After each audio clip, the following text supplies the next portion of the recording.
So we're going to talk about hypnobirthing and probably a little bit about hypnobabies, depending on how long I talk about hypnobirthing and whether there's room left in the video. So hypnobirthing goes back to Dr. Dick Reed's philosophy that pain is caused by fear. And it works on the idea that if the total relaxation, which removes the fear, then alleviates the pain.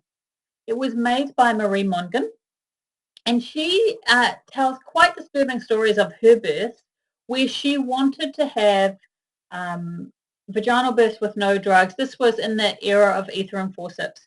And she even got to the point where one of her doctors agreed to not use ether except when she got to the pushing stage, and then he just gave it to her without her permission. It's quite horrific to read the stories that she's written.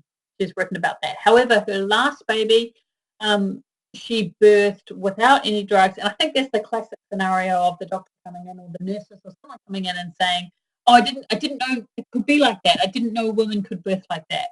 You know, after witnessing her birth without any medication. She became a certified hypnotherapist in 1987 and then started sort of combining these two interests of hers with the hypnotherapy and the birthing stuff and sort of built them together and created this hypnobirthing technique. There was a number of people that she knew that were pregnant at the time, including her pregnant daughter. But there were also, you know, there was a group of women who went through this very first iteration of hypnobirthing. And actually it was her daughter who birthed first, which she was quite excited about. She was excited for her grandbaby to be the first baby who was born with this kind of hypnobirthing.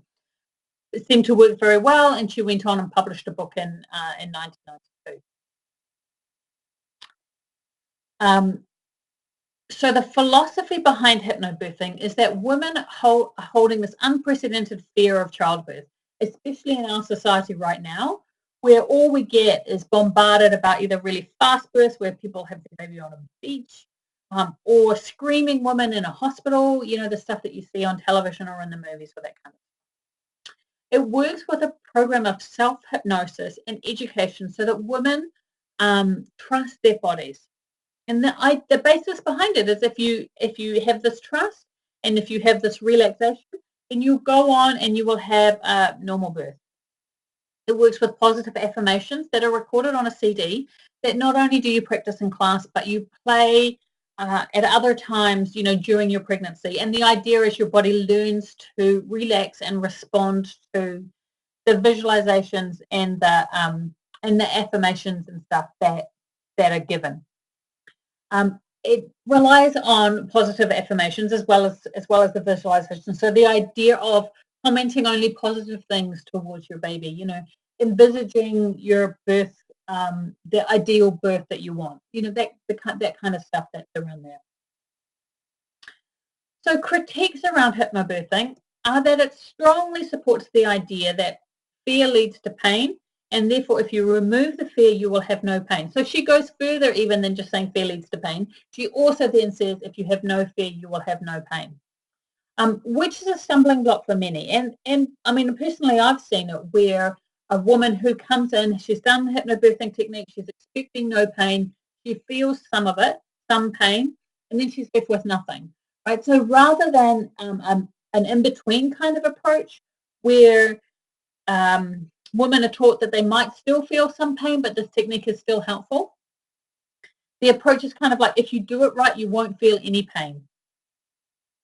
So that's kind of different. And I think, I mean, that obviously is going to rely on the instructor that's teaching. Some instructors are going to teach differently than others. But if you talk from the book classically, you know, classically the idea is no fear equals no pain. The other main problem about hypnobirthing is that it doesn't discuss any birthing complications, right? We're talking about positive affirmations. There is the idea that if you talk about complications, you're more likely to draw that energy towards you. And so you don't want to talk about them, which can leave women in a space where if they have to transfer or if they end up with a negative, with an unexpected birth outcome, that they've got no scenario in which to fit this in.